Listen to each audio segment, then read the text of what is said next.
Mengenal budidaya padi. Budidaya padi merupakan salah satu kegiatan pertanian yang sangat penting bagi keberlangsungan hidup manusia. Padi menjadi sumber makanan utama bagi hampir seluruh penduduk di Asia, termasuk Indonesia.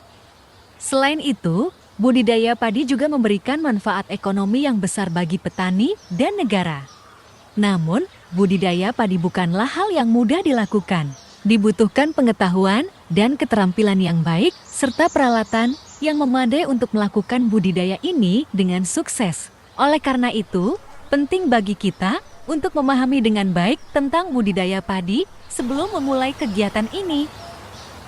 Video ini adalah video masyarakat Kabupaten Aceh Tamiang yang sedang bercocok tanam padi. Semoga video ini membuat motivasi kita untuk bercocok tanam padi.